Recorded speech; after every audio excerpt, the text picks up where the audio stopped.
என் முடிவே கடைசியாக இருக்கட்டும். புதிதாக பணியில் சேர்வோருக்கு பயிற்சி கொடுத்து பணியில் சேருங்கள் தமிழக அரசே. அம்மா, அப்பா, நான் அப்படி ஒரு முடிவை எடுக்க மாட்டேன் என சத்தியம் செய்தேன். ஆனால் என்னை மன்னிச்சிடுமா? என்னால் மன உளைச்சலோடு வாழ முடியல. நான் கண்டிப்பாக துளசி வயிற்றில் பிறப்பேன், போயிட்டு வரேன் என மாவட்ட ஆட்சியரின் உதவியாளர் கடிதம் எழுதி வைத்துவிட்டு காணாமல் போன விவகாரம் கடலூர் மாவட்டத்தில் பரபரப்பை ஏற்படுத்தியுள்ளது. கடலூர் ஈச்சங்காடு பகுதியை சேர்ந்தவர் 30 வயது மகேஷ். டிஎன்பிஎஸ்சி குரூப் 2 தேர்வில் தேர்ச்சி பெற்று நேரடி பணி நியமனம் செய்யப்பட்ட மகேஷ் கடலூர் மாவட்ட ஆட்சியர் அலுவலக முகாம் அலுவலகத்திற்கு நேர்முக எழுத்தராக மாற்றப்பட்டுள்ளார். இந்நிலையில் மகேஷ் பணிக்கு வந்த நிலையில் வீடு திரும்பவில்லை என அவரது சகோதரர் கடலூர் புதுநகர் காவல் நிலையத்தில் புகார் அளித்தார்.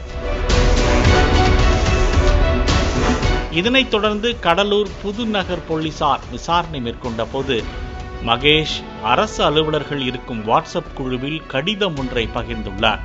அந்த கடிதத்தில், நான் சேர்ந்த நேரமோ என்னவோ எதுவுமே எனக்கு சாதகமாக அமையவில்லை. நான் சேர்ந்த மாதமே ஏஏஓ மாரடைப்பால் இறந்துவிட்டார். அடுத்த மாதத்திலேயே எனக்கு விபத்தில் எலும்பு முறிவு ஏற்பட்டுவிட்டது. பின்பு ஜூனியர் அசிஸ்டன்ட் ஒரு ட்ரைனிங்கிற்கு சென்று விட்டார். இந்த நிலையில் கம்ப்யூட்டர் ஆபரேட்டர் சரிவர பணி செய்யவில்லை என கூறி கலெக்டரின் பிஏ அவரை 1 மாதத்திற்கு கட்டாய விடுப்பு எடுக்க வைத்தார். இப்படிப்பட்ட காரணங்களால் கோப்புகள் மீது சரிவர நடவடிக்கைகள் எடுக்க முடியவில்லை. எனது ஆபீஸில் சரிவர வழிநடத்த யாரும் இல்லை. ஏஏஓ போஸ்டிங்கிற்கு இந்த மாதம்தான் பணி அமர்த்தினார்கள்.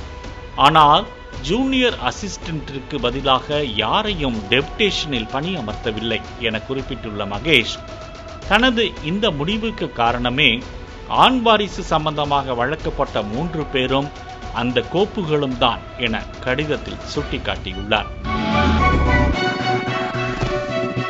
மேலும் இந்த வழக்கு தொடர்பாக ஏற்பட்ட குழப்பங்கள், தேக்கங்களுக்கு கலெக்டரின் உதவியாளருக்கும் லீகல் பிஏவுக்குமான பிரச்சனையும் ஒரு காரணம். அது குறித்து விசாரிக்கப்பட வேண்டும்.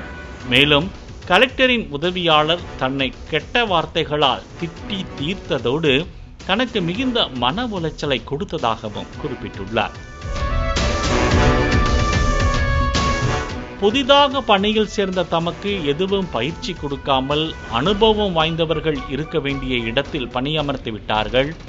காலியாக உள்ள பணியிடத்திலும் டெப்டேஷனில் பணி நிரப்பப்படாததால் கடுமையான மன உளைச்சலுக்கு ஆளானதாகவும் அதுவே தனது உயிரை பறிக்க காரணம் என குறிப்பிட்டிருப்பது பரபரப்பை ஏற்படுத்தியுள்ளது. இந்த நிலையில் கடிதம் எழுதி வைத்துவிட்டு காணாமல் போன மகேஷின் நிலை என்னவென்று தெரியாமல் காவல்துறையினர் வழக்கு பதிவு செய்து அவரை தீவிரமாக தேடி வருகின்றனர். மகேஷின் செல்போன் லொகேஷனை வைத்து அவரை தேடிய போது கடைசியாக கடலூர் அருகே உள்ள ராசாப்பேட்டை பகுதியில் அவரது செல்போன் டவர் காட்டியுள்ளது. அதன் பிறகு அவரது செல்போன் டவர் காட்டாத காரணத்தினால் அவரை தொடர்ந்து போலீசார் தேடி வருகின்றனர். அரசு ஊழியர் ஒருவர் உயிரை மாய்த்துக் கொள்வதாக கடிதம் எழுதி வைத்துவிட்டு மாயமானது அரசு ஊழியர்கள் மத்தியில் பெரும் பரபரப்பை ஏற்படுத்தியுள்ளது.